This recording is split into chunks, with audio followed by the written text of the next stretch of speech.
இந்த திறன் மாணவிகள்னு ஒண்ணு இருப்பாங்க. அவங்க யாரும் இல்ல. 10th எல்லாம் யாராரு? 1, 2 நீடா? 8th போற. நீ 12th போறியா? Very good. நீடா? 7th. 5 பேர் வந்திருக்கீங்க. ஓகே. உங்க ஊரு வந்து இப்ப அரண்மனை கொள்ளைய நாடி அரண்மனை கொள்ளைய நாடி நான் வந்திருக்கேன் உங்களை.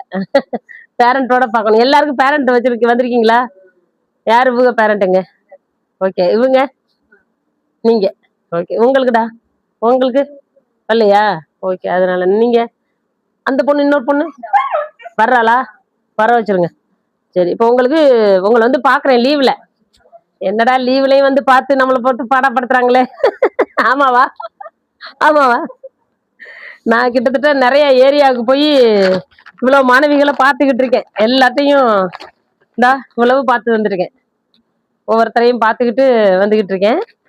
உங்களையும் பார்க்குறேன். இன்னும் நிறைய இடங்கள் போகணும். ஒன்றும் இல்லை, நம்ம ஃபர்ஸ்ட் மிட்டம் எக்ஸாம் வைக்கிறாங்கல்ல, அப்பவே பிள்ளைங்களை கொஞ்சம் நல்ல மார்க் எடுக்க வைக்கணும். ஒன்று. இன்னொன்று, திறன் மாணவின்னு இருக்கிறாங்க. அந்த பிள்ளைங்களை பார்க்கணும்னா மெயினாக என்னுடைய நோக்கம். அவங்கள பார்க்கணும் அப்படின்னு நினைக்கும் போது எல்லாரையும் பார்த்துருவோம் அப்படின்னு நினச்சிக்கிட்டு வந்தாச்சு. இதில் யார் திறன் மாணவிகள்? இல்லை யாரும் இல்லை. பரவாயில்ல. ஏன்னா ஃபர்ஸ்ட் மிட்டம்ல திறன் சொல்லி போட்டுட்டாங்கன்னு வச்சுங்களேன், அந்த பொண்ணு வந்து லாஸ்ட் வரையில் எடுக்க மாட்டேங்கிறாங்க. அதனாலதான் ஃபர்ஸ்ட்லயே அந்த பொண்ணுக்கு வந்து அடிப்படை திறன் எல்லாம் கொடுக்கணும் அப்படின்ட்டு வந்தேன். நான் ஃபர்ஸ்ட் அதை தான் எண்ணத்திலே வந்தேன். ஆனா ஒவ்வொரு ஏரியாலையும் அவ்வளவு போய் தேட முடியல. வரும்போது 1, 2 அதுலயே இருக்கிறாங்க. அதனால பாக்குறதுக்கு ஈஸியா இருக்கு. இப்ப உங்களுக்கு ஒரு படிவத்தை நான் கொண்டு வந்திருக்கேன். இந்த படிவத்துல சில கேள்விகள் கேட்கறாப்புல இருக்கு. என்ன இருக்கும் இதுல? நீ தினசரி படிக்கிறியா அப்படிங்கிற மாதிரி கேட்கறேன். எவ்வளவு நேரம் படிக்கிறீங்க? 1 மணி நேரம் படிக்கிறியா? 2 மணி நேரம் படிக்கிறியா? காலையில 1 மணி நேரம், 2 மணி நேரம் அப்படிங்கிற மாதிரி இவ்வளவு நாளும் எப்படி நேரம்? மாலையில எவ்வளவு நேரம் படிக்கிறீங்க? இரவுல எவ்வளவு மணி நேரம் படிக்கிறீங்க? அப்படிங்கிற மாதிரி இதுல ஒண்ணு இருக்கும். அடுத்து, பிடிச்ச பாடம் எது? காரணம் என்ன? அப்படின்னா புரியுது சிலவங்களுக்கு.